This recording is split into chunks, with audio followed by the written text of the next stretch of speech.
সভাপতি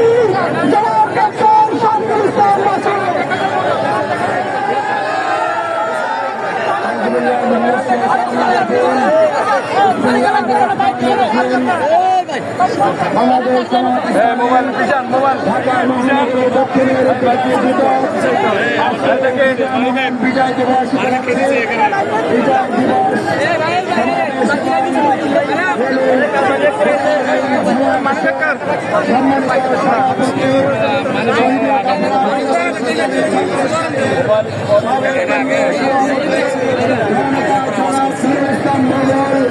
সম্মানিত জামাত নেতৃবৃন্দ, সংগ্রামী ঢাকাবাসী, আসসালামু আলাইকুম রহমতুল্লাহি ওয়া বারাকাতুহু।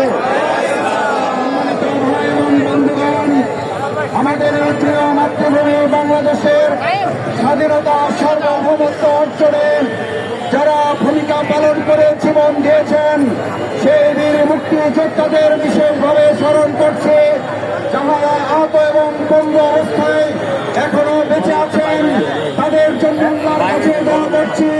সেই সমস্ত বীর মুক্তিযোদ্ধাদের আল্লাহ তাআলা দুনিয়াতে সম্মানিত করুন, পরকালে তাদেরকে সম্মানিত করুন।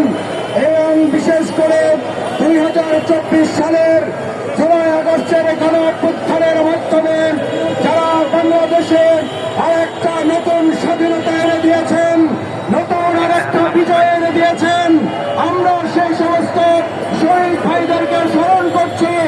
আহত পঙ্গুত্ব বরণকারী চিকিৎসাধীন অবস্থায় যারা এখনো রয়েছেন তাদের জন্য আল্লাহর কাছে দোয়া করি, আল্লাহ তাআলা তাদেরকে নতুন স্বাধীনতা যোদ্ধা হিসেবে কবুল করে আমাদের প্রিয় মাতৃভূমি বাংলাদেশকে যেন কবুল করেন।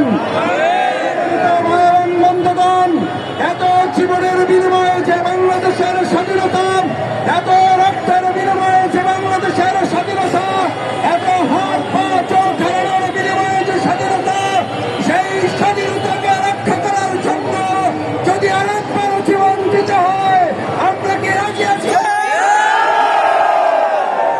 সংগ্রামী ভাই এবং বন্ধুগণ, আমরা বিজয় পেয়েছি।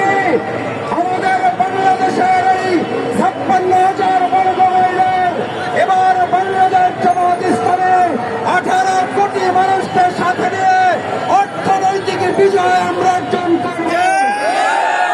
আমরা জমিনের বিজয় পেয়েছি, এবার আমরা সাংস্কৃতিক গোলামি থেকে মুক্তি পেয়ে সাংস্কৃতিক বিজয় আমরা অর্জন করব। বাংলাদেশের তরুণ সমাজকে বাঁচাবার জন্য আমরা তথ্য মন্ত্রণালয় গঠন করতে চাই। অবিলম্বে সাংস্কৃতিক গোলামি থেকে বাঁচতে পর্নোগ্রাফি বাংলাদেশে বন্ধ করছে। সম্মানিত ভাই এবং বন্ধুগণ, আমাদের অর্থনৈতিক মুক্তি, আমাদের সাংস্কৃতিক মুক্তির পর পররাষ্ট্রনীতিতে আমাদের মুক্তি নিয়ে আসতে হবে। বাংলাদেশ কারা রক্তচক্ষুর নির্দেশে চলবে না, চলবে 18 কোটি জনগণের নির্দেশে। বন্ধুগণ, বাংলাদেশের স্বাধীনতা সার্বভৌমত্ব রক্ষে মৌলানা নিজামী যেভাবে জীবন দিয়েছেন, নিজামী যেভাবে জীবন দিয়েছেন, কামারুজ্জামান যেভাবে জীবন দিয়েছেন, আব্দুল কাদের মোল্লা যেভাবে জীবন দিয়েছেন, আবু সাঈদ মৃত্যুরা জীবন দিয়েছেন, যদি প্রয়োজন হয় আপনারাও কি জীবন দিতে রাজি থাকেন?